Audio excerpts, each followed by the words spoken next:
بسم اللہ الرحمن الرحیم قل اوحی الی انہ استمع نفر من الجن، کہہ دیجئے اے نبی کہ میری جانب وحی کی گئی ہے کہ جنوں کی ایک جماعت نے سنا۔ کس کو سنا؟ قرآن کو سنا۔ فقالوا انا سمعنا قرآنا عجبا،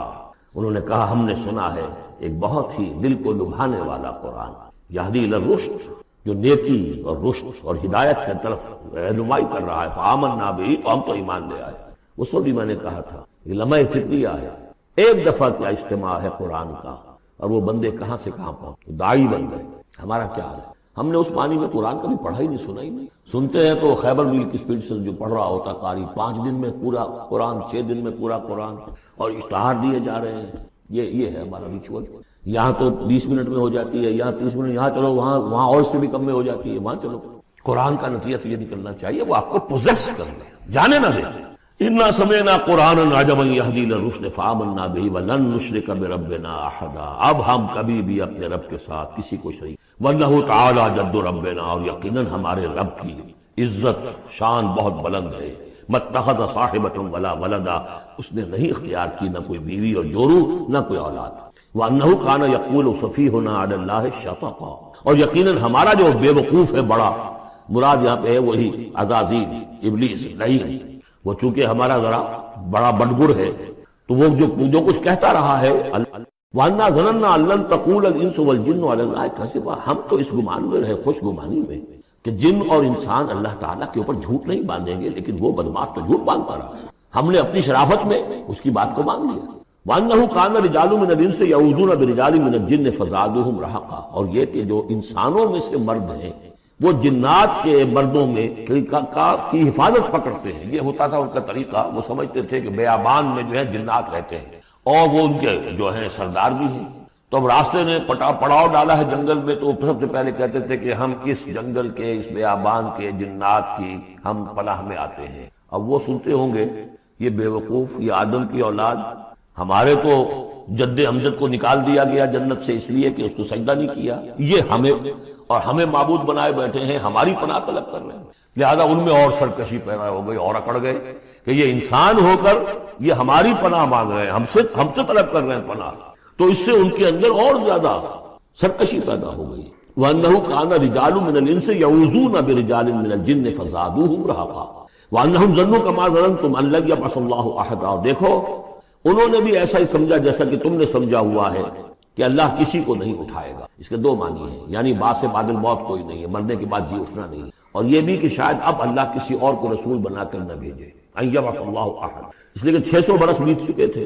وہ تورات سے واقف تھے جو سورہ احقاف میں تذکرہ آیا ہے۔ فترت وہی 600 برس، جو یہ طویل ترین وقفہ تھا نبوت کا، کہ کوئی نبوت کوئی رسالت دنیا میں نہیں، تو ان کو یقیناً اس سے خیال ہوا ہوگا کہ بس اب ختم ہوا معاملہ، اب کوئی اور رسول نہیں ہے۔ وَأَنَّا لَمَسْنَا السَّمَاءَ، اور ہم نے ذرا ٹٹولا آسمان کو، ہم نے چاہا کچھ خبریں لے کر آئیں ذرا غیب کی، فَوَجَدْنَاهَا مُلِئَتْ حَرَسًا شَدِيدًا وَشُعُبًا، تو ہم نے تو پایا اس کو کہ وہ بھرا ہوا ہے سخت چوکیداری سے، اور انگارے رکھے ہوئے ہماری ہمیں کھدیڑنے کے لیے۔ یعنی یہ کہ ہمیں معلوم ہو گیا کہ کوئی واقعی وقت ایسا ہے،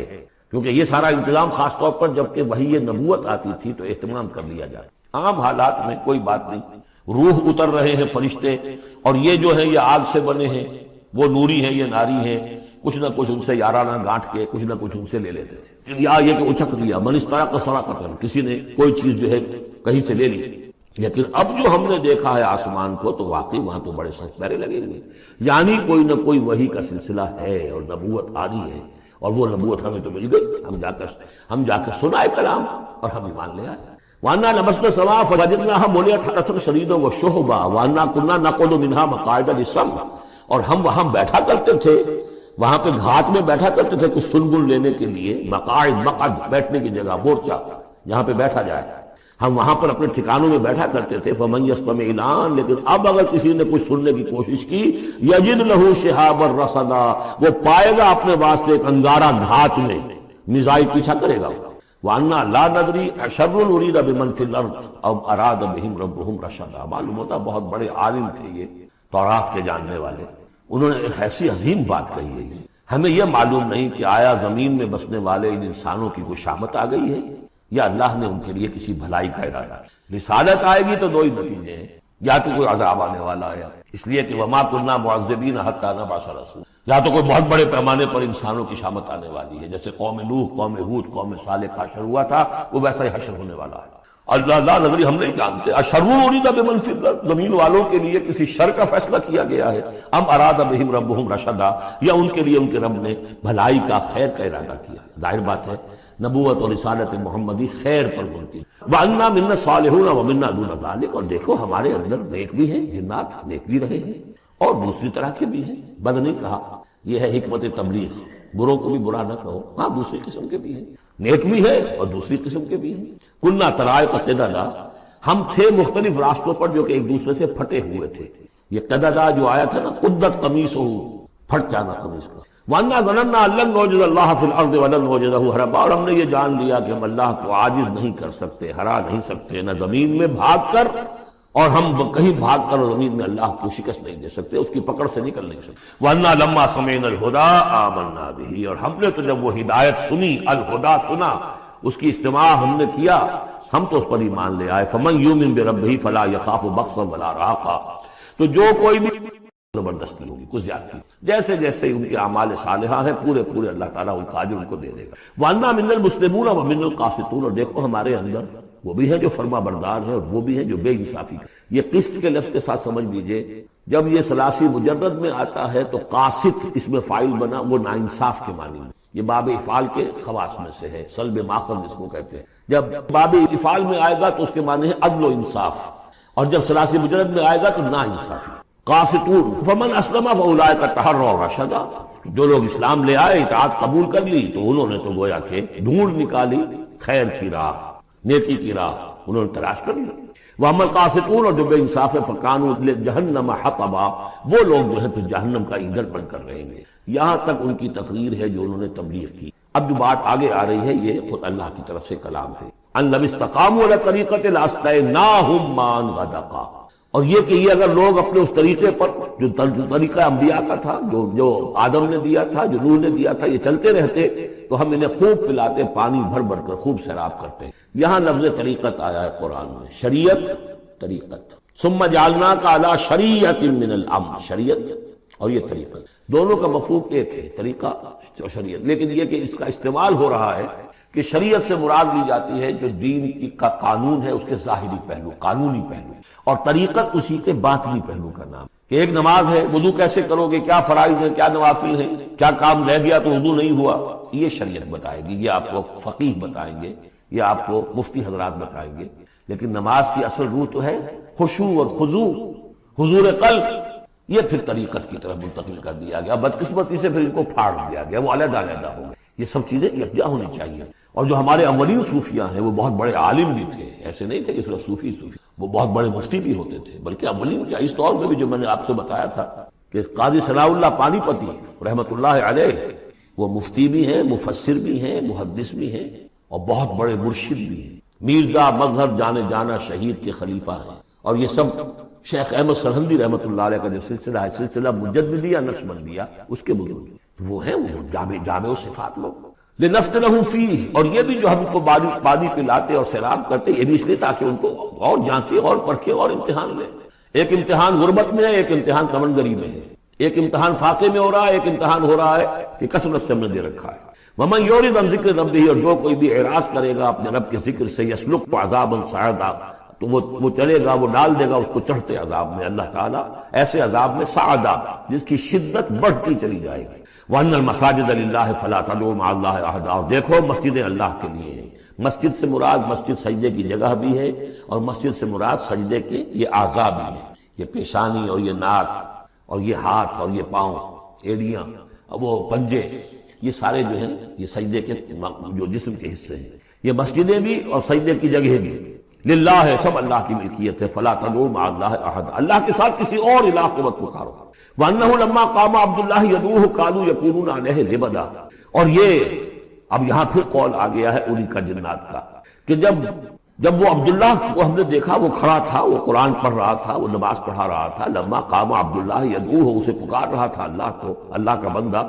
کادوا یکونون علیہ لبدا، وہ تو ایسے ہو رہے تھے سننے والے گویا کہ اس کے اوپر ٹھٹ کے ٹھٹ جمع ہو جائیں گے وہاں پر، لیکن یہ کہ وہ ایمان نہیں لا رہے۔ قل انما ادعو ربی، کہہ دیجئے اے نبی صلی اللہ علیہ وسلم، دیکھو میں پکارتا ہوں اپنے رب کو، ولا اشرک بہ احدا، اس کے سوا میں کسی اور کو شریک کرنے کے لیے تیار نہیں۔ قل انی لا املک لکم ضرا ولا رشدا، کہہ دیجئے مجھے کوئی اختیار حاصل نہیں ہے تمہارے لیے، نہ کسی نقصان کا اور نہ کسی راہ پر لانے کا، میں تمہیں ہدایت نہیں دے سکتا۔ وہ آیت یاد کر دیجئے، انک لا تہدی من احببت ولکن اللہ یہدی من یشاء، اے نبی آپ ہدایت نہیں دے سکتے جسے بھی چاہیں، وہ تو اللہ ہی ہدایت دیتا ہے جس کو چاہتا ہے۔ قل انی لن یجیرنی من اللہ احد ولن اجد من دونہ ملتحدا، کہہ دیجئے میں ہرگز نہ پاؤں گا کہ مجھے اللہ کے سوا کوئی پناہ دے سکے، یجیرنی من اللہ احد، اللہ کی پکڑ سے بچانے کے لیے مجھے کوئی پناہ دے سکے میں نہیں پاؤں گا، ولن اجد من دونہ ملتحدا، اور اللہ کے سوا میں کہیں جو ہے کوئی اپنا سر چھپانے کی جگہ نہیں پاؤں گا، الا بلاغا من اللہ، فریضہ انجام، اگر میں نے یہ کام نہیں کیا تو میں پکڑا جاؤں گا۔ فَلَنَسْأَلَنَّ الَّذِينَ أُرْسِلَ إِلَيْهِمْ وَلَنَسْأَلَنَّ الْمُرْسَلِينَ، ہم تو پوچھ کر رہیں گے ان سے بھی جن کی طرف رسولوں کو بھیجا، اور پوچھ کر رہیں گے رسولوں سے بھی۔ وَمَنْ يَعْصِ اللَّهَ وَرَسُولَهُ، جو کوئی بھی اللہ اور اس کے رسول کی نافرمانی کرے گا، فَإِنَّ لَهُ نَارَ جَهَنَّمَ خَالِدِينَ فِيهَا أَبَدًا، تو اس کے لیے تو پھر جہنم کی آگ ہے جس میں وہ ہمیشہ ہمیشہ رہے گا۔ حَتَّى إِذَا رَأَوْا مَا يُوعَدُونَ، یہاں تک کہ جب وہ دیکھیں گے جس چیز کی انہیں دھمکی دی جا رہی ہے، فَسَيَعْلَمُونَ مَنْ أَضْعَفُ نَاصِرًا وَأَقَلُّ عَدَدًا، اس وقت انہیں معلوم ہو جائے گا کون کمزور ہے مددگاروں کے اعتبار سے اور کون اقلیت میں ہے تعداد کے اعتبار سے۔ وہ تانے دیتے تھے نا کہ دیکھو محمد تمہارے پاس تو بیٹھے بھی ہوتے ہیں تو ہمارے کمی کاری بڑے لوور طبقات کے لوگ، اور وہ بھی چند ہوتے ہیں، دیکھو جا کے ابو جہل کی محفل بھری ہوئی ہے، بڑے بڑے لوگ بیٹھے ہوئے وہاں پر، اس وقت معلوم ہو جائے گا من اضعف ناصرا واقل عددا۔ یہ سورہ مریم میں بہت تفصیل سے یہ مضمون آیا ہے۔ قل ان ادری اقریب ما توعدون ام یجعل له ربی امدا، کہہ دیجئے نبی مجھے یہ معلوم نہیں ہے، آیا جس چیز کا تم سے وعدہ کیا جا رہا ہے، جس چیز کی دھمکی دی جا رہی ہے، وعدہ اور وعید بنیاد ایک ہی ہے، اصل میں اصل الفاظ ایک ہی ہے، وعید دھمکی، وعدہ، لیکن حروف اصلی وہی ہے۔ آیا وہ قریب آ چکی ہے اسے، یا ام یجعل له ربی امدا، یا یہ کہ میرا رب اس کے لیے ابھی کچھ مہلت دے، کوئی تمہاری رسی دراز کرے، یہ میں نہیں جانتا۔ یہ سورہ انبیاء کے آخر میں بھی آیا تھا، قل ان ادری اقریب ام بعید ما توعدون، کہہ دیجئے نبی میں نہیں جانتا کہ جس چیز کا تم سے وعدہ کیا جا رہا ہے وہ قریب آ چکی ہے یا بھی دور ہے۔ عالم الغیب، وہی ہے غیب کا جاننے والا، فلا یظہر علی غیبہ احدا، وہ اپنے غیب پر کسی کو مطلع نہیں کرتا، الا من ارتضی من رسول، سوائے جس کو وہ چاہے اپنے رسولوں میں سے۔ یہ بہت اہم قانون ہے قرآن کا، اور اس میں سارا مسئلہ علم غیب کا حل ہوتا ہے۔ ایک بات تو یہ کہ ہمارے جو بھی بریلوی بھائی ہیں وہ بھی مانتے ہیں، 4 باتیں وہ مانتے ہیں، 3۔ میں نے ایک مرتبہ تحقیق کی تھی بڑی مفصل، جا کر بعد لوگوں سے ملاقات کی، ابھی میں طالب علم تھا، کہا دیکھیے ہم ثابت مانتے ہیں اس بات کو، نبی کا علم ذاتی نہیں عطائی ہے، اللہ نے جو دیا وہی ہے، نبی کا علم قدیم نہیں حادث ہے، پہلے نہیں تھا پھر ہو گیا، اللہ نے دے دیا تو ہو گیا، اور نبی کا علم غیر محدود نہیں محدود۔ میں نے کہا یہ 3 باتیں جو شخص مان لے میرا اس سے اب کوئی جھگڑا نہیں۔ لیکن ہمارے ہاں کچھ لوگوں نے ایک ڈیفینیشن کر لی علم غیب کی، علم غیب وہ ہے جو بغیر کسی کے بتائے خود حاصل ہو جائے، اس اعتبار سے تو میرے پاس بھی علم غیب ہے نہیں، یعنی کسی کے پاس کوئی علم ہے ہی نہیں، ہمیں دیا اساتذہ نے دیا،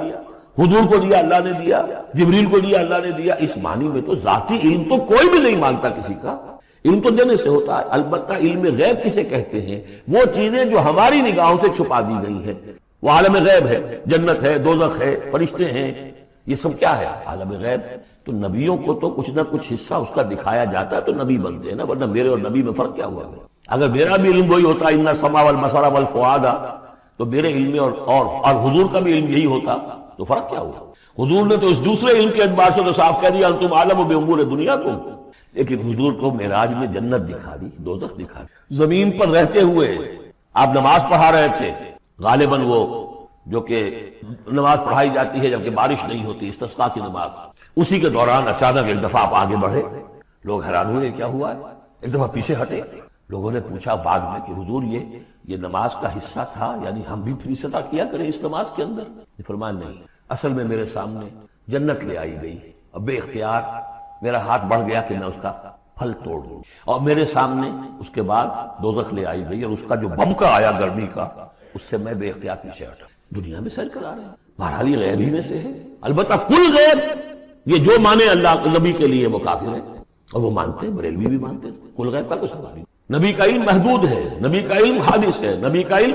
عطائی ہے۔ 3 باتیں مان لیجئے، باقی نبی کا علم کتنا تھا کتنا نہیں تھا یہ میں کون ہوں ناپنے والا اور آپ کون ہیں ناپنے والے؟ دیا اللہ نے جو دیا، بتایا جو بتایا، اللہ خیر۔ تو یہ عالم الغیب وہ ہے غیب کا جاننے والا، فلا یظہر علی غیبہ احدا، تو وہ نہیں مطلع کرتا اپنے غیب پر کسی کو، ہاں الا من ارتضی بالرسول، سوائے اپنے رسولوں کے۔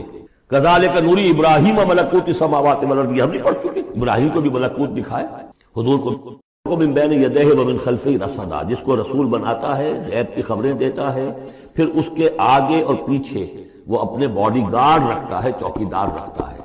جسلو کو من بین یدیہ، اس کے سامنے بھی، ومن خلفہ، پیچھے سے بھی چوکیدار، حفاظت کرنے والے، لیعلم ان قد ابلغوا رسالات ربہم، تاکہ یہ بات بالکل واضح ہو جائے کہ انہوں نے واقعتاً اپنے رب کے پیغامات پہنچانے کا حق ادا کیا، جیسا کہ حضور نے پوچھ کر جواب لیا تھا، انا نشہد انک قد بلغت الرسالۃ وادیت الامانۃ وکشفت الغمۃ ونصحت الامۃ، ہم گواہ ہیں، واحاط بما لدیہم، اور اللہ تعالیٰ جو کچھ ان کے پاس ہے سامنے سب کا احاطہ کیے ہوئے ہے، واحصا کل شیء عددا، اور ہر شے کی اس کی جو انوینٹری ہے وہ بڑی مکمل ہے، کوئی چیز وہاں سے غائب ہونے والی نہیں ہے، ہر ایک کا عدد کے ساتھ حساب کتاب کا اس نے رکھا ہوا ہے۔ شہید ہونے کے لیے اس میں آپ کے دوست، اعزاء و قریب رشتے دار بھی شریک ہیں۔ میں سب سے پہلے اب آغاز کر رہا ہوں اسی خطبے کے ان الفاظ سے کہ جو یہاں پر درج ہے، آپ بھی اس کی متن پر نگاہ رکھیے۔ ان سلمان الفارسی رضی اللہ عنہ، حضرت سلمان فارسی رضی اللہ تعالی عنہ سے یہ روایت ہے۔ حضرت سلمان آپ کو معلوم ہے کہ ایران میں پیدا ہوئے، اور ان کے والد جو ہیں وہ آتش کدے کے بڑے ذمہ دار آدمی تھے، لیکن ان کو نفرت پیدا ہوئی کہ یہ آگ ہم خود جلاتے ہیں، ایندھن اس میں نہ ڈالیں تو بجھ جاتی ہے، ہم کیسے اس کے سامنے ہاتھ جوڑ کر کھڑے ہو جائیں، اس سے دعائیں مانگیں۔ بہرحال اس بنا پر جو بھی چپقلش ہوئی، تو جیسے حضرت ابراہیم علیہ السلام کو ان کے والد نے گھر سے نکال دیا تھا، انہیں بھی گھر سے نکلنا پڑا، جیسے حضرت ابراہیم نے پھر ہجرت کی تھی اور وہ عراق سے جو ہے شام کی طرف منتقل ہوئے تھے، تو یہ ایران سے شام کی طرف منتقل، وہاں جا کر انہوں نے عیسائیت کا مذہب اختیار کیا، راہبوں کے پاس رہے، آخری راہب جس کے پاس تھے زیر تربیت و تعلیم تھے، تو جب اس کے انتقال کا وقت آیا تو انہوں نے کہا کہ مجھے تو ابھی تشفی نہیں ہوئی پورے طور سے، آپ نے بہت کچھ سکھایا ہے، بہت کچھ سمجھایا ہے، اور میں نے آپ سے بہت کچھ فیض حاصل کیا ہے، لیکن ابھی تو مجھے تشفی نہیں ہوئی، اب آپ کا انتقال ہو رہا ہے، میں آپ کے بعد کس کے پاس جاؤں؟ تب اس نے کہا کہ میرا علم مجھے بتاتا ہے کہ نبی آخر الزمان کا ظہور اب قریب ہے، اور وہ جنوب میں کھجوروں کی سرزمین میں ہوگا، تو تم جاؤ، ٹرائی یور لک، جاؤ دیکھو شاید قسمت تمہیں ان کے قدموں میں پہنچا دے۔ تو وہ وہاں سے روانہ ہوئے ایک قافلے کے ساتھ، قافلے پر ڈاکوؤں نے حملہ کیا، انہیں پکڑ کر غلام بنا لیا، غلام بنا کر بیچ دیا، لیکن یہ دیکھیے قسمت ان کی کہ مدینے کے یہودی نے خرید لیا، اب مدینے پہنچ گئے، اب وہاں خبریں انہیں مل رہی ہیں کہ مکے میں کسی صاحب نے دعویٰ کیا ہے نبوت کا، لیکن ان کے پاؤں میں تو غلامی کی بیڑیاں، یہ مکے تو نہیں جا سکتے۔ تو میں کہا کرتا ہوں کہ یہ اس شخص کی قسمت ہے کہ جیسے ہم کہتے ہیں کہ پیاسا کنویں کے پاس جایا کرتا ہے، کنواں تو پیاسے کے پاس نہیں آتا، لیکن یہاں کیا ہوا، کنواں چل کر پیاسے کے پاس پہنچا ہے۔ محمد الرسول اللہ صلی اللہ علیہ وسلم ہجرت فرما کر مدینے تشریف لے آیا، تب انہوں نے اپنے آقا سے ایک روز کچھ تھوڑی سی کھجوریں مانگی، لیں اور اجازت طلب کی اور جا کر حضور کی خدمت میں پیش کی، کیونکہ اس نے یہ بتایا تھا راہب نے کہ وہ ہدیہ تو قبول کر لیں گے، صدقات قبول نہیں کریں گے، صدقہ قبول نہیں۔ تو اسی امتحان کے لیے جا کر حضور کی خدمت میں وہ کھجوریں پیش کی، حضور نے پوچھا کیا ہے، عرض کیا صدقہ، فرمایا نہیں میں صدقہ قبول نہیں کرتا، یہ غربا کا حق ہے، دے دو، تقسیم کر۔ پھر کچھ عرصے کے بعد پھر کچھ کھجوریں لی ہوں گی اپنے اس آقا سے، پھر پہنچے، پھر جب حضور نے پوچھا کیا ہے، عرض کیا کہ یہ ہدیہ، آپ نے فرمایا ہاں ٹھیک ہے، ہدیہ میں قبول کرتا ہوں، تو فوراً قدموں میں گر گئے، ایمان لے آئے۔ اور ان کا معاملہ جو ہے یہ بھی جان لیجئے کہ یہ فقراء صحابہ میں جو کوئی کام نہیں کرتے تھے، ہمہ وقت حضور کے ساتھ رہنا، اور اس اعتبار سے حضور نے ان کے بارے میں یہ بھی کہا ہے کہ سلمان منا من اہل البیت، سلمان جو ہے وہ ہمارے اہل بیت میں شامل ہے رضی اللہ تعالی عنہ۔ ان کی روایت اس تمہید کے بعد اب میں شروع کروں گا استقبال رمضان کے ضمن میں روزے کی حکمتیں کیا ہیں، اس کے احکام کیا ہیں۔ نمبر 1، شریعت محمدی میں روزے کی تدریجی فرضیت، یہ جو تمہیدی مضمون ہے اس ضمن میں وہ بہت اہم ہے۔ پہلی بات یہ جان لیجئے کہ اہل عرب جو ہیں، قریش بھی، اہل مکہ اور قریش کے تابع بقیہ تمام بنی اسماعیل بھی، اور ان کے تابع جو بھی عرب میں دوسرے قبیلوں کے لوگ تھے کہ جو عربی تھے اور مشرک تھے، وہ سب اس کے اندر مراد ہیں۔ تو فرمایا گیا کہ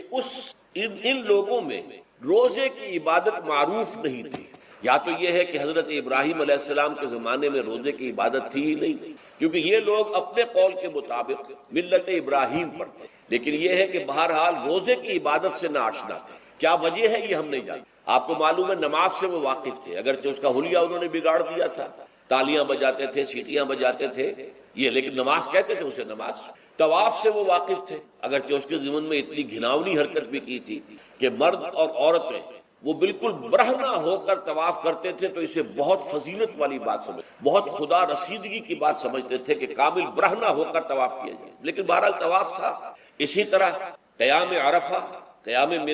یہ بھی موجود تھے۔ تو حج کے بھی بہت سے ارکان جو ہیں وہ ان کے ہاں معروف تھے، اور ویسے خیرات و صدقات، چاہے زکوٰۃ ایک خاص نظام کے تحت نہیں تھی، لیکن زکوٰۃ و صدقات، بھوکوں کو کھانا کھلانا، یہ ان کے ہاں اعلیٰ اقدار میں یہ چیزیں شامل تھیں، اخلاقیات کے اونچے مقامات میں۔ اس صوم کا ان کے ہاں قطعاً کوئی ذکر نہیں، روزے کی عبادت جو ہے ان کے ہاں بالکل نہیں تھی۔ البتہ صوم کا لفظ موجود، یہ لفظ وہ استعمال کرتے تھے اپنے گھوڑوں کے لیے، روزہ رکھواتے تھے گھوڑوں کو۔ اس کا پس منظر یہ ہے کہ ان کے ہاں آپ کو معلوم ہے کہ لڑائی، دنگا فساد، جنگ، اور یہ کہ غارت گری کرنا، لوٹ مار کرنا، یہ تمام ان عرب قبائل کا پیشہ تھا، اصل پیشہ یہی تھا۔ اس میں ان کے پاس دو جانور تھے، ایک تو اونٹ۔ اونٹ جو ہے وہ ان کی جو باب و ہوا ہے، ان کے جو حالات ہیں اس کے ساتھ پوری مطابقت رکھ، یعنی اسے کئی دن کھانے کو نہ ملے اسے پرواہ نہیں، ہفتہ بھر پانی نہ ملے اسے کوئی پرواہ نہیں۔ اس اعتبار سے دھوپ کی کتنی ہی جو ہے تپش ہو، اونٹ کو کچھ نہیں کہتے، لیکن یہ کہ وہ سست رفتار جانور، لڑائی کے لیے، جنگ کے لیے، خاص طور پر غارت گری جہاں کرنی ہو، جہاں جا کر گویا کہ ڈاکہ مارنا، پھر دوڑنا ہے، بھاگنا ہے، واپس جانا ہے، تو انہیں گھوڑے کی ضرورت ہوتی تھی جو سریع الرفتار ہے، لیکن گھوڑے میں یہ اوصاف نہیں تھے۔ وہ بھوک کو برداشت نہیں کر سکتا، مزمحل ہو جائے گا، وہ پیاس کو برداشت نہیں کر سکتا، مزمحل ہو جائے گا، وہ دھوپ کو برداشت نہیں کر سکتا، مزمحل ہو جائے گا، اور اگر یہ گھوڑا مزمحل ہو جائے تو سوار کا کیا حشر ہوگا، وہ آپ اس سے اندازہ کر لیجئے کہ اصل میں تو پھر ہلاکت سوار کی ہوگی۔ اس لیے وہ اسے تیار کرتے تھے جنگ کی صعوبتوں کو برداشت کرنے کے۔ اس کا دانہ پانی بند کر دیا، اور اس کا منہ جو ہے وہ عرب بدو جو ہوتا تھا خود تو اپنا چہرہ اور سر لپیٹ لیتا تھا کپڑے کے اندر، جب وہ چلتی تھی ان کے ہاں باد سموم، تیز آگ جیسی ہوا جو ہے، جس کے اندر ریت کے ذرات بھی ایسے ہوتے تھے گویا کہ کسی بھاڑ کی جو ہے اس کے اندر کی ریت جو ہے وہ چلی آ رہی ہے، تو گھوڑے کا رخ ادھر کر کے کھڑے کر دیتے تھے، خود اپنے منہ پر ڈاٹا واٹا باندھا ہوا اپنی حفاظت کے لیے، تاکہ اس کے اندر دھوپ کی سختی برداشت کرنے کی عادت پیدا ہو، پیاس کی برداشت کرنے کی عادت پیدا ہو جائے، بھوک کو برداشت کرنے کی۔ اس کو کہتے تھے صوم۔ صوم کے لفظی معنی رک جانا۔ اب یہ کھانے پینے سے رکا ہوا ہے، اور یہ دھوپ کی سختیاں برداشت کرنے کے لیے دھوپ کے اندر، اور وہ جو آتی تھی وہاں پہ باد سموم، اس کے اندر بھی اس کا سامنا کرنے کے لیے تیار۔ تو یہ پس منظر ہے روزے کا لغوی اعتبار سے، اور یہ کہ اہل عرب جو ہے پرانے وہ اس عبادت سے ناواقف تھے، لہٰذا ہمیں پورے مکی قرآن میں اس کا کہیں ذکر نہیں۔ البتہ مدینے میں جب حضور تشریف لائے اور صحابہ کرام ہجرت کے بعد، تو یہاں آپ نے دیکھا کہ یہودی جو ہے وہ روزہ رکھتے ہیں یوم عاشورہ کا، 10 محرم کا۔ تو حضور نے دریافت کیا کہ یہ تم 10 محرم کو روزہ کیوں رکھتے ہو؟ تو انہوں نے کہا کہ یہ دن ہماری نجات کا دن، 10 محرم کو اللہ تعالیٰ نے فرعون کو غرق کیا تھا اور ہمیں نجات دی تھی اس کے، تو شکرانے کے طور پر ہم روزہ رکھتے ہیں۔ تو حضور نے فرمایا کہ موسیٰ کے تو پھر ہم تم سے زیادہ حقدار ہیں، ہم موسیٰ کو مانتے ہیں علیہ الصلوۃ والسلام، ان کی عزت کرتے ہیں، قدر کرتے ہیں، تو ہم بھی روزہ رکھیں گے۔ تو آپ نے صحابہ کو حکم دیا کہ عاشورہ کا روزہ رکھا۔ پھر کچھ عرصے کے بعد اللہ تعالیٰ کی طرف سے حکم آ گیا، اور یہ حکم جو ہے اس رکوع کی پہلی آیت کے اندر، یا ایھا الذین آمنوا کتب علیکم الصیام کما کتب علی الذین من قبلکم لعلکم تتقون۔ لیکن جیسا کہ میں بعد میں بتاؤں گا، یہ حکم صوم رمضان کا نہیں ہے، بلکہ یہ کہ اللہ کے حکم سے پہلے 3 دن کے روزے فرض کیے، ہر مہینے کی 13ویں، 14ویں اور 15ویں تاریخ کو روزہ رکھا۔ اس میں بڑی حکمت تھی، چونکہ یہ عرب عادی نہیں تھے روزے، تو انہیں تدریجاً خو کر کرنا تھا۔ ظاہر بات ہے کہ 30 دن جو ہے وہ تو ایک بڑی مدت ہے، اور ظاہر بات ہے کہ مئی کا مہینہ بھی آ جائے گا، اس میں جون بھی آئے گا، جولائی بھی آئے گا، قیامت خیز مہینے آ جائیں گے، تو بڑی ہمت جواب دے جائے گی۔ تو پہلے روزہ ہر مہینے 3 روزے رکھنے کی ان کو مشق کرائی جائے تاکہ یہ عادی ہو۔ یہ 3 روزے اگر مئی میں بھی آ گئے، جون میں بھی آ گئے، تب بھی ٹھیک ہے، اس کو انسان 3 دن کی تو مشقت برداشت کر سکتا ہے۔ تو پہلے یہ کیا، لیکن اس کے ضمن میں یہ حکم دے دیا گیا، اس کو کہتے ہیں وجوب علی التخییر، یہ اختیار دے دیا گیا کہ یہ 3 روزے تم پر واجب کیے جا رہے ہیں، لیکن یہ کہ اگر تم یہ روزے نہ رکھو تو تم فدیہ دے سکتے ہو ایک مسکین کو کھانا کھلانا صبح و شام. یہ ہے وجوب التخییر. دوسری رعایت یہ دی گئی کہ اگر کوئی شخص ان 3 تاریخوں میں بیمار ہو یا سفر پر ہو تو وہ تعداد دوسرے دنوں میں پوری. یہ ہے گویا کہ سب سے پہلا حکم جو دیا گیا ہے. اور اس کے ضمن میں اب میں چاہتا ہوں کہ آیت نمبر 2 آپ اچھی طرح پڑھ لیں، اپنا سامنے رکھیے اور اس کے حوالے سے یہ بات سمجھ لیجیے. ایام معدودات، یہ دن ہیں چند گنتی کے. مجھے حیرت ہوتی ہے کہ جدید جو مفسرین ہیں جنہوں نے اردو میں ترجمے کیے ہیں، تفسیریں کی ہیں، ان سب کی نگاہوں سے یہ بات اوجھل رہی کہ یہ در حقیقت رمضان کے روزے کا ذکر نہیں ہے، بلکہ اس ابتدائی حکم سے متعلق ہے کہ جو ہر مہینے میں 3 دن کے روزے رکھنے کا حضور نے دیا تھا. لیکن یہ کہ میرا اپنا ذاتی واقعہ یہ ہے زندگی کا، اور یہ اہم واقعات میں سے ہے. میں جب میڈیکل کالج میں پڑھتا تھا، سمجھیے 19-20 سال کی میری عمر، اس وقت بھی مجھے یہ احساس ہوا تھا کہ یہ جو 2 آیات آئی ہیں یہاں ایک دوسرے کے تقابل میں، یہ بیک وقت نازل نہیں ہو سکتی، ان میں وقفہ ہوا. اور یقیناً پہلا حکم کسی اور پس منظر میں ہے، دوسرا حکم جو بعد میں ہم دیکھیں گے وہ کسی اور پس منظر. تو میری رائے یہ تھی اور میں اس پر قائم بھی تھا، بیان بھی کرتا تھا، لیکن ڈرتا تھا، اس لیے کہ اس وقت تک جتنی تفسیریں میں نے دیکھی تھی، ترجمے دیکھے تھے، ان میں سے کسی نے یہ بات کہی نہیں تھی. تو ایک آدمی اپنی رائے کے اوپر اتنی بڑی بات کہہ دے تو میں ڈرتا رہتا تھا، لیکن کہتا تھا کہ میری رائے یہی ہے. پھر اتفاق سے جماعت اسلامی ہند کا ترجمان ہوتا تھا ماہنامہ زندگی، عروج احمد قادری صاحب اس کے مدیر تھے. وہ جو ایک پرچہ آیا اس میں انہوں نے تنقید کی تھی مولانا سید انور شاہ بخاری رحمۃ اللہ علیہ پر،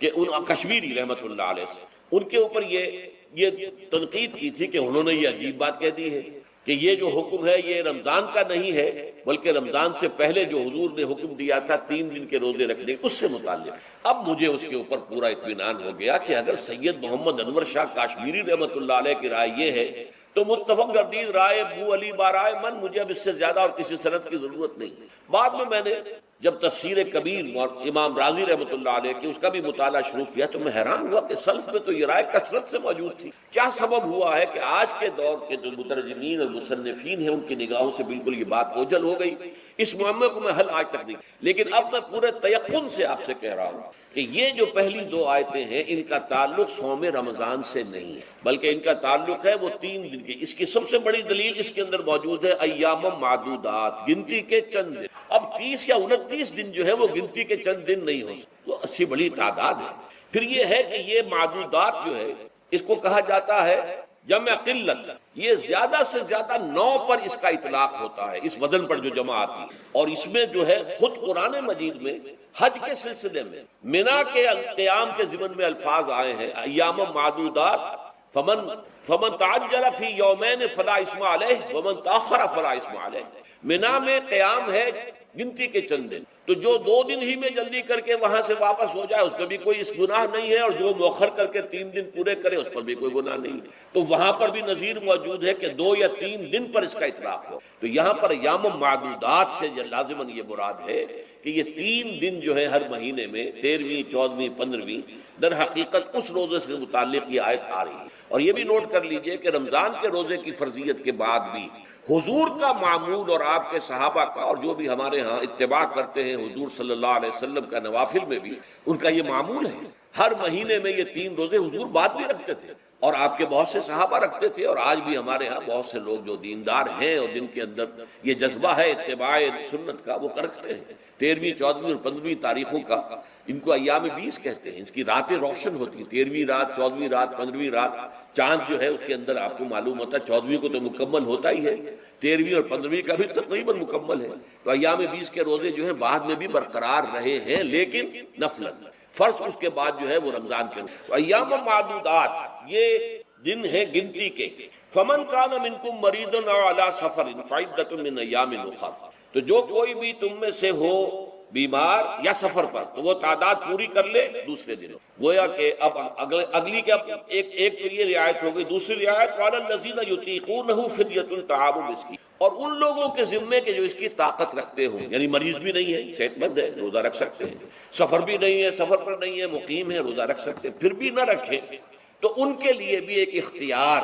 اسی لیے میں نے لفظ استعمال کیا تھا وجوب علی التخییر. واجب تو ہے لیکن اس میں ایک اختیار دے دیا گیا. وہ اختیار کیا ہے؟ فدیۃ طعام مسکین. تو پھر یہ ہے کہ ایک مسکین کو کھانا کھلا دینا، فدیہ کہتے ہیں کسی چیز کا بدل ہے، جیسے کہ جنگی مجرم ہے اس کا فدیہ ہے، گویا کہ اس کو دے کر وہ پھر آزاد ہو جائے گا، فدیہ اس کو کہتے ہیں۔ ففدیۃ طعام مسکین، لیکن یہ ہے کہ فمن تطوع خیرا فهو خیر اللہ، اور جو نیکی سے خیر کرنا چاہے مزید تو وہ اس کے لیے بہتر ہے، ایک کے بجائے 2 کو کھلائے، 3 کو کھلائے، 4 کو کھلائے، 10 کو کھلائے، تو یہ تو ترغیب ہے، لیکن کم سے کم ایک مسکین کو کھانا کھلانا 2 وقت کا۔ وَأَن تَصُومُوا خَيْرٌ لَكُمْ، اب دیکھیے یہ لفظ بول رہے ہیں، اگر تم روزہ رکھو تو یہ تمہارے حق میں بہتر ہے، یعنی اگرچہ اختیار تمہیں دے دیا ہے، اختیار یہ ہے کہ روزہ رکھو،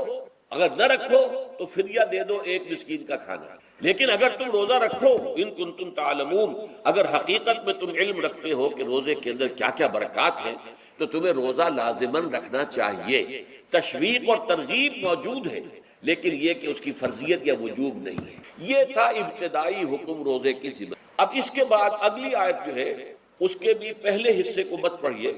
شہر رمضان الذی انزل فیہ القرآن، اس کے بارے میں تو بعد میں گفتگو، بینات من الہدی والفرقان، لیکن اگلا جملہ فمن شہد منکم الشہر فلیصم، اب یہ رمضان کے روزے کی فرضیت کا حکم۔ رمضان کا مہینہ وہ ہے جس میں قرآن نازل کیا گیا، اس کے بارے میں جیسا کہ میں نے عرض کیا پھر بعد میں عرض کروں گا، لیکن جو شخص بھی تم میں سے موجود ہو اس مہینے میں، اپنے گھر میں موجود ہے، اپنے شہر میں موجود ہے، سفر پر نہیں ہے، یا یہ ہے کہ جو شخص بھی اس مہینے کو پائے، اس کی زندگی میں یہ مہینہ آ جائے، یہ برکتوں کا ایک موقع اسے مزید حاصل ہو جائے، فلیصم، یہ امر کا صیغہ، یہ وجوب ہے مطلقاً۔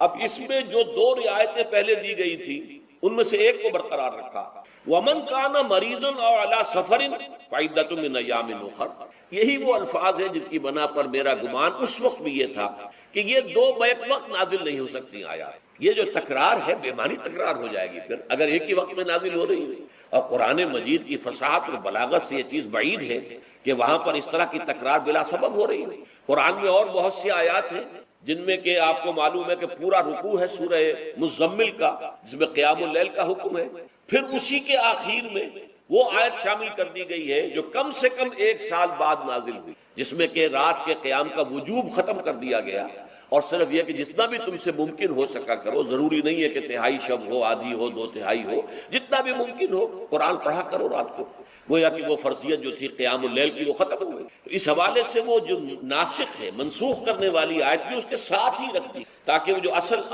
حکم تھا وہ بھی برقرار سامنے رہے، اور جس نے آ کر اسے منسوخ کیا وہ بھی برقرار رہے اور سامنے رہے۔ اسی طرح یہاں پر بھی یہ حکم آیا، کتنے عرصے کے بعد آیا یہ مجھے معلوم ہے، لیکن یہ کچھ عرصے کے بعد آیا ہے کہ رمضان کا مہینہ وہ ہے کہ جس میں قرآن نازل۔ اب جو شخص بھی اس مہینے کو پائے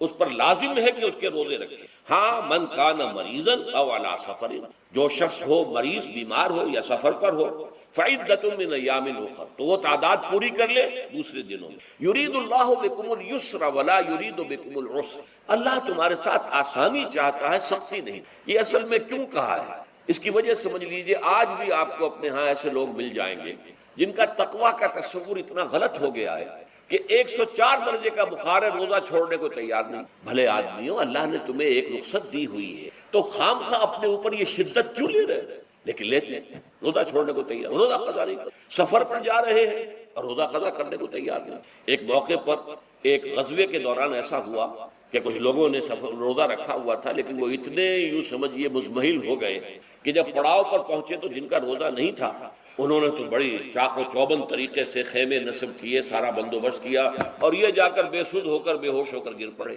تو حضور نے فرمایا ان کو دیکھ کر، لیس من البر الصیام فی السفر، سفر میں روزہ رکھنا یہ کوئی نیکی کا کام نہیں، یہ نیکی کا غلط تصور ہے کہ جو تم نے اپنے اختیار کیا، یہ تمہارے اندر تشدد پسندی پیدا ہو رہی ہے۔ دین کے احکام میں جو مقصد ہے وہ کیا ہے؟ یرید اللہ بکم اليسر ولا یرید بکم، اسی پر عمل کرتے ہوئے حضور نے فرمایا کہ جو بھی علماء دین ہیں یا جو رہنمایان دین ہیں ان کا کام کیا ہے؟ آپ نے فرمایا یسروا ولا تعسروا، دیکھو آسانیاں پیدا کرو، سختیاں پیدا نہ کرو۔ دین میں سختیاں پیدا کرنا بھی وہ اسر اور اغلال بن جاتا ہے کہ جس کو رفع کرنے کے لیے اور جس سے لوگوں کو، یہودیوں کو اور تمام اہل کتاب کو نجات دینے کے لیے اللہ تعالیٰ نے اپنے رسول محمد صلی اللہ علیہ وسلم کو بھیجا۔ وَيَضَعُ عَنْهُمْ إِصْرَهُمْ وَالْأَغْلَالَ الَّتِي كَانَتْ عَلَيْهِمْ، کہ جہاں وہ نیکی کا حکم دیتے ہیں، بدی سے روکتے ہیں، پاکیزہ چیزوں کو حلال ٹھہراتے ہیں اور خبیث چیزوں کو، ناپاک چیزوں کو حرام قرار دیتے ہیں، وہیں پہ لوگوں کے اوپر سے وہ بوجھ بھی ختم کرتے ہیں کہ جو انہوں نے خام خواہ اپنے اوپر لاد لی۔ تو ان میں سے یہ بھی ہے کہ یہ نیکی کا کام نہیں ہے کہ آپ سفر میں ہیں اور روزہ رکھ رہے ہیں۔ یرید اللہ بکم اليسر ولا یرید بکم العسر ولتکملوا العدۃ، لیکن یہ بات واضح رہے کہ اب تمہارے لیے تعداد کو پورا کرنا لازم ہے، یہ نہیں ہے کہ آپ اس کی جگہ پر فدیہ دے دیں تو بات پوری ہو جائے گی، نہیں۔ روزے کی تعداد آپ کے رمضان میں 2 روزے 3 روزے چھوٹ گئے بیماری کی وجہ سے، ٹھیک ہے، لیکن دوسرے دنوں میں اس کی قضا دینی لازم ہے، وہ روزے رکھنے جو ہے آپ پر لازم ہے، ان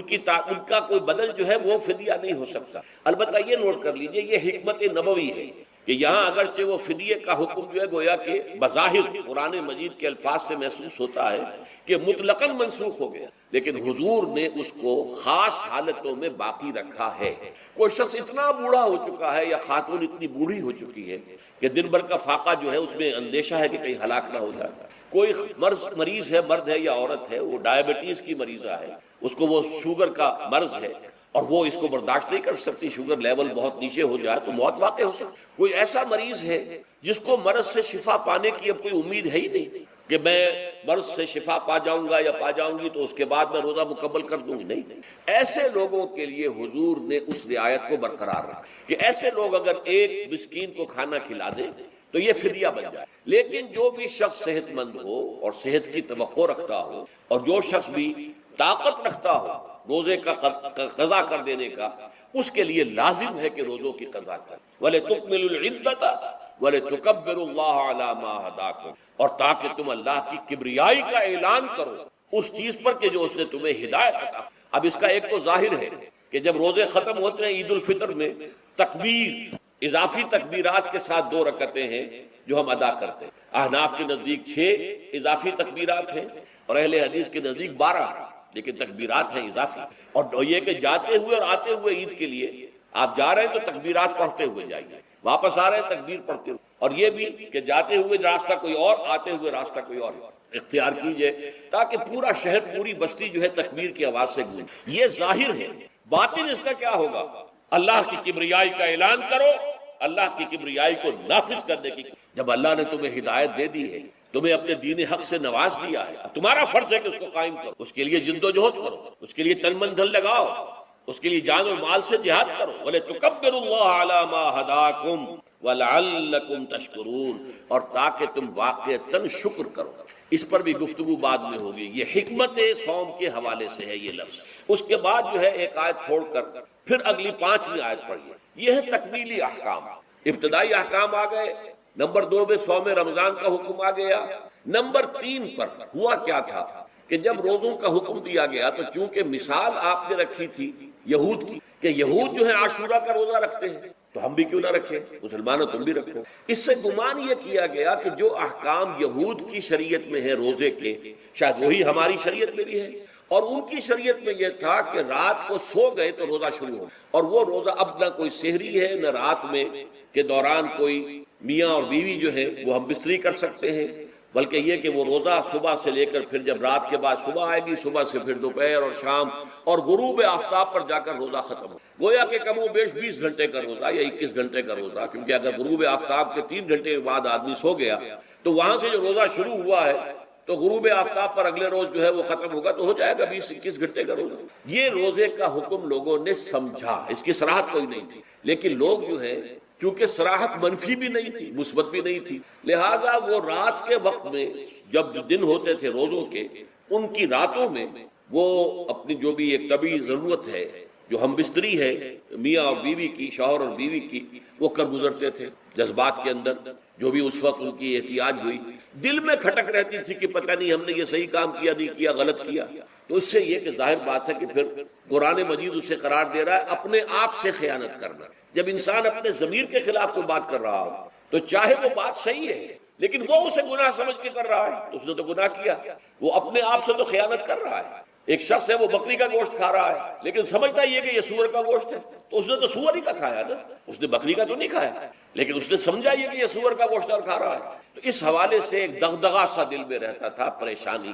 تو اب جو یہ 5ویں آیت ہے، طویل ترین آیت ہے اس سلسلے کی، اس میں روزے کے تکمیلی احکام آ گئے جو ابدی ہیں، آج تک قائم ہیں اور قیامت تک قائم رہیں گے۔ فرمایا احل لکم لیلۃ الصیام الرفث الی نسائکم، اے مسلمانوں روزے کی راتوں میں تمہارے لیے حلال کر دیا گیا ہے اپنی بیویوں سے اپنی خواہش کا پورا کرنا۔ رفث الی نسائکم ہن لباس لکم وانتم لباس لہن، وہ تمہارے لیے بمنزلہ لباس ہے۔ جیسے لباس کے اور انسان کے بدن کے درمیان کوئی حجاب نہیں ہوتا، ایسے ہی شوہر اور بیوی کے درمیان بھی کوئی حجاب نہیں رہتا۔ ہن لباس لکم وانتم لباس لہن، اور ویسے بھی ایک معنی میں کہ جیسے لباس آپ کو گرمی کی شدت سے بچاتا ہے، ورنہ ہو سکتا ہے کہ تیز دھوپ جو ہے جو عرب میں ہوتی تھی وہ تو آپ کی کھالوں کو جلا دے، تو یہ حفاظت کا ایک ذریعہ۔ اسی طریقے سے شوہر کے لیے بیوی اپنی عفت و عصمت کو برقرار رکھنے کے لیے ایک ذریعہ ہے کہ کہیں حرام میں منہ نہ مارے، بیوی موجود ہے،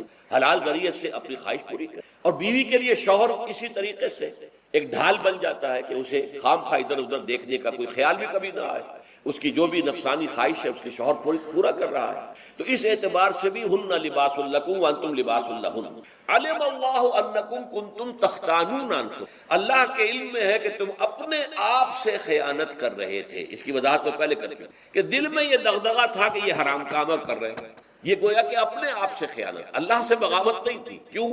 کہ اللہ تعالیٰ کی طرف سے تو حکم تمہیں معلوم تھا ہی نہیں ابھی، آیا اس کی اجازت ہے یا نہیں ہے، لیکن اپنے آپ سے تو خیانت کر رہے ہو نا۔ تم یہ سمجھ رہے تھے کہ یہ نہیں ہونا چاہیے، یہ گویا کہ ممنوع ہے، اور کر رہے تھے، تو اس کو کہا کہ تم اپنے آپ سے خیانت کر رہے تھے۔ علم اللہ انکم کنتم تختانون انفسکم فتاب علیکم، تو اللہ نے تم پر اپنی رحمت اور مغفرت کے ساتھ توجہ فرمائی، یعنی جو کچھ اب تک ہو چکا ہے اسے اللہ نے معاف کر دیا، اسے صاف کر دیا، کلین سلیٹ۔ اب تمہارا جو اعمال نامہ ہے اس میں اس طرح کا اگر کوئی عمل درج ہو گیا ہے تو وہ اللہ نے صاف کر دیا۔ وعفا عنکم، اور تمہیں معاف بھی کر دیا۔ فالآن باشروہن، تو اب تم ان کے ساتھ جو بھی تعلق زن و شو ہے اس کو اختیار کر سکتے ہو۔ فالآن باشروہن وابتغوا ما کتب اللہ لکم، اور حاصل کرو وہ کچھ جو کچھ اللہ نے تمہارے لیے لکھ دی۔ یہ تعلق زن و شے سے دو چیزیں ہیں کہ جو مقصود، ایک تو سب جانتے ہیں اولاد، ہر انسان کی خواہش ہوتی ہے کہ میری نسل کا تسلسل باقی رہے، لیکن نمبر دو ایک شے اور ہے قرآن مجید میں بیان کیا گیا، بولے تسکنوا الیہا، اس میں ایک سکون ہے، اس میں جو بھی ہے، جو بھی عمل ہے مباشرت کا، اس میں ایک اعصابی طور پر سکون کی کیفیت انسان کو حاصل ہے، تو یہ بھی مطلوب و مقصود۔ تو ما کتب اللہ لکم، تمہارے لیے اللہ نے اس میں ایک تو اولاد کا معاملہ رکھ دیا ہے اور ایک تمہارے لیے سکون کا، لتسکنوا الیہا، تاکہ تم ان کی طرف توجہ کر کے سکون حاصل کرو۔ فالآن باشروہن وابتغوا ما کتب اللہ لکم وَكُلُوا وَاشْرَبُوا، اب سحری کا حکم آ گیا، وَكُلُوا وَاشْرَبُوا حَتَّى يَتَبَيَّنَ لَكُمُ الْخَيْطُ الْأَبْيَضُ مِنَ الْخَيْطِ الْأَسْوَدِ مِنَ الْفَجْرِ، اور کھاتے رہو اور پیتے رہو یہاں تک کہ تمہارے لیے فجر کے وقت کے اعتبار سے سفید ڈوری سیاہ ڈوری سے بالکل علیحدہ ہو جائے۔ اصل میں اس کو بعض صحابہ نے تو سمجھا کہ یہ لغوی معنی اس کے لیے کہ آپ اپنے تکیے میں ایک سفید دھاگا رکھ لیا اور ایک کالا رکھ لیا، اور دیکھتے رہتے تھے جب یہ سفید اور کالا علیحدہ علیحدہ نظر آنے لگے تو پھر روزے کا رکھنے کا وقت شروع ہو چکا اور اب کھانا پینا بند کر۔ فرمایا گیا یہ مراد نہیں ہے، یہ جب پاؤں پھٹتی ہے تو اس کے اندر ایک سفید سی